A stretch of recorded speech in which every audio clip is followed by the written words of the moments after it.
Okay, welcome back. We have quite shifted the environment in which we're going to do these.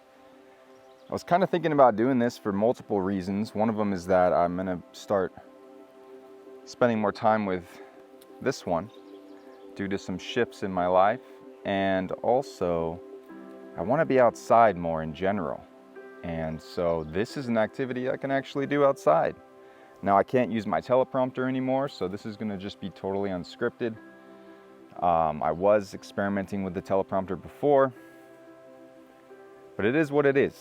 I want to do these videos outside with her. If she wants to be part of it, she can walk around and do whatever she wants, but for now she wants to sit here. And you know, this is it's a fitting environment and a fitting time to shift because it goes along with a lot of alignment that's happening in my life right now. And I actually haven't done one of these videos for a couple weeks or so. The actual time I upload these is different than when I film them, but it's been a little while since I've filmed one of these. And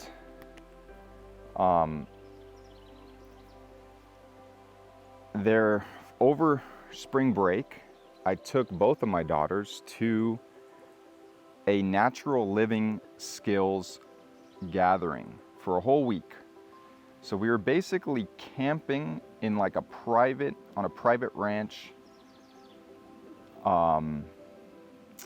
amongst a bunch of oaks, and there were maybe 100, 150 of us living in community and learning from these instructors that came to teach people how to make fire with their hands, how to, tan hides, and they were slaughtering animals that we would eat at night.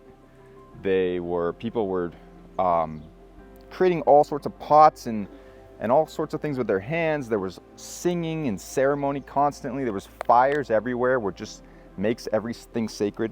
I don't want to clap right now. Okay?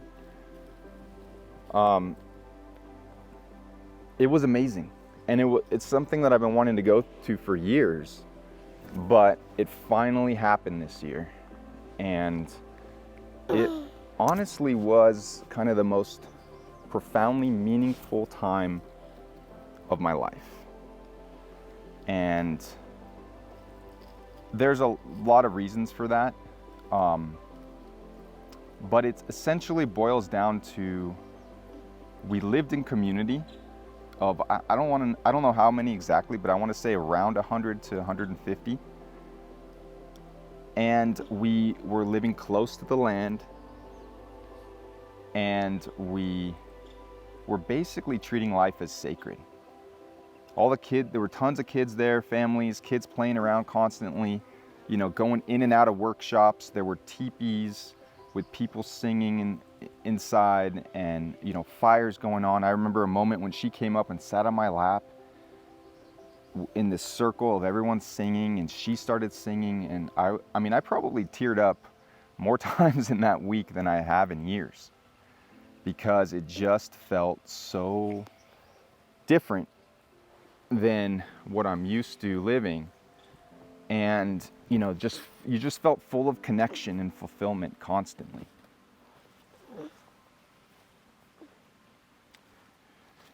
And since I've been back, I've been reflecting on the experience and how profound it was. And for a long time I've known that I kind of want to live in a community, but I just didn't realize, when you're immersed in community like that, just how profound it is. It's truly probably should be like the basic need of a human, I think, is maybe to live in community like that, and we don't.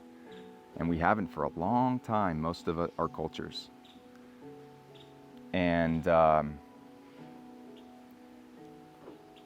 looked it up when I got home, and there's this thing called the Dunbar number, and Robin Dunbar, maybe?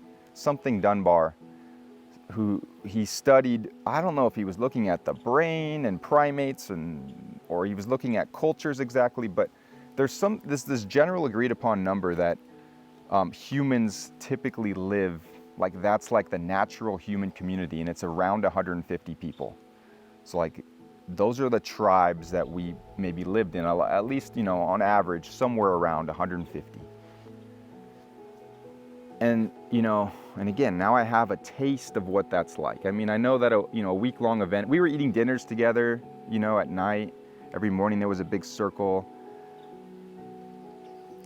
We were definitely living in community, but it was brief and organized with certain people working and certain people just participating, basically. But I just am wondering now, you know, I don't want to just I already live off grid in a small community of people. But I want to live in a large community like that. And I want my kids to grow up in a situation like that. You know, I have family members who live in town who are elderly family members who are lonely, just living in their home. They don't really have a lot of friends, and family is kind of, you know, a lot of family is spread out across the country. So it just, I'm thinking about, like, what are we doing? Like, what am I doing in life? I'm often, like, this is my work of art right here. I've got 2 of them. And I'm often just like, how can I make sure they're getting everything they need? You know, putting all my intention into, not all of my intention, but so much intention into everything, all the major choices I'm making.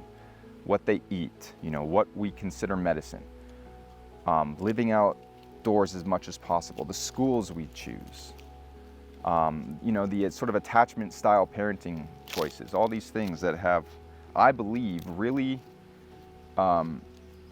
you know, the fruit of all that effort is clear to anybody that knows my children. Okay. But now I'm seeing, like, okay, well, this is kind of the next step. And actually, this should be square one. We should be living in natural human communities where everyone's interconnected and thriving. Is everyone going to get along and be besties? No. And in fact, I don't even know exactly one of the issues. Now, why don't we live like this? Like, why isn't this already happening at least somewhere in the vicinity of where I live? You know, there's different answers to that. Some people say, oh, there's just no money for it, but I don't think that's real. I mean, if you think about 150 people living on a piece of land, like, they could probably buy that piece of land pretty easily with that amount of people. And have a business, you know, and make a way to have that whole thing be a business and actually create abundance and support that whole community. And I'm thinking, like, you know, we're talking natural homes too. So that would be a part of this village, is like people living as close to the land and in harmony with the land as possible, or as probable, or as, you know, we don't have to be purists about it, is what I'm saying. And there can be some technology and stuff, but, you know, we're not building homes out of toxic materials, just, I mean, we are, but that wouldn't be happening in this village. That's this vision I have of, like, you know, why isn't that happening? And again, money. Then there's the permitting and the zoning. So even if you bought the land, it's like, you know, certain land can only have certain, you know, there's just zoning restrictions. And I live in California, where there's not a lot of projects like this in California. There are projects that exist like this elsewhere in the country. But that gets me thinking of, like, you know, and actually I stumbled upon a course last year from, you know, created by some guys who basically bought land without money.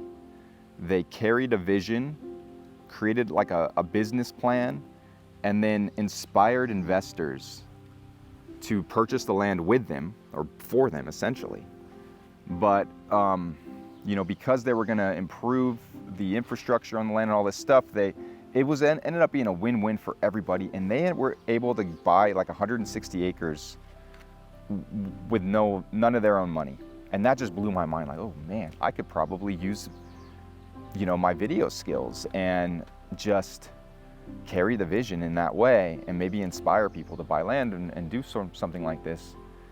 But then I came to this realization that, like, oh, well, am I gonna move across the country or something to do that? Because that would require me leaving my family in town, my extended family, my parents, my grandparents, you know, and all the kids that we've grown up, these kids have grown up with. And this is my hometown. This is where I was born. This is where not only do I have a set of grandparents still living here, but another set buried in the ground here. So does it really make sense that I should have to go to some other part of the country in order to live in a natural human community like that? I don't think that should be the case. You know, and there is one other thing, by the way, that prevents people from living in a situation like this, and that is community dynamics. And, you know, this day and age, we have a hard time getting along with people because we all have our opinions and beliefs, and we're, you know, purposely divided on 500 trillion issues. So it is going to be a challenge. That might be the biggest challenge of all. Like, maybe, you know, if 150 people are really trying to do this, let's just say, like, you know, laws might change at some point. But the question is, could we all work together with all of our different egos and personalities and then belief systems and people at different levels of, like, you know, what it means. We all just have our different ways of going about things, even if there is a general intention to, like, live in community and live close to the land. So, you know, navigating that is a challenge, but I'm just gonna start today with this video and just pose that question, like, why are we not living, like, why doesn't that even exist as an experiment that I know of within reason? I know of a couple places where they, you know, they do similar stuff. They live close to the land. They build earthen shelter and all these things, you know, tend to the land, use permaculture. I know some places like this, but they're small scale. There's nowhere near to the size of the Dunbar number, so to speak. And so I believe, you know, it's just so silly to me, like, when I think about everything I've been trying to do, like, I've had ideas of, like, oh, we need to start a church, you know, a specific kind of church. I need to start a men's group. I need to figure out, you know, some sort of homeschool potentially. I mean, my kids go to good schools, but there's always this, you know, tension of, like, could I do something where I live so I don't have to, like, be traveling into town and all these things. I want to do singing. You know, there's so many activities I want to be doing with other people, and it's just like all that stuff would be happening if you were living in a village. That it would just all be integrated into the community. You'd have a thriving social life always. You step outside and you're surrounded by all your neighbors that are actually the same people that you know, work with and have fun with and raise your kids with. It just makes sense, and it's crazy to me that, like, we'll do everything possible to, like, live in these zoos for humans, the cities, and yet, you know, we go forest bathing, or we, you know, want to go camping all the time. Like, I know I have a family member who every chance she gets, she goes camping for, you know, weeks with a community of other people to get close to the land, to simplify her life, and to be surrounded by friends. And, like, why don't we just set up our lives where that is the basis of everyday reality? Because when you start living in that way, simpler, you're making things with your hands, you know, there's fires going on constantly, singing, ceremony, everything. It's like we're truly honoring life in a way that gets lost in the chaos of our modern lives. And, you know, I see a lot of people that are just so confused. What is everyone doing in life, really? If, like, you're not focused on, like, how do we raise our kids properly? You know, how do we create masterpieces, works of art out of our children? And what does that really entail? It entails us, using our wisdom to change course when our societies are degenerating. And I am inspired by a lot of people, but sometimes I feel like I just got to step up too sometimes and spearhead a project, So this is the introduction of what might become a mission of mine. We'll see. I'm done now, Papa. Yeah, I'm done.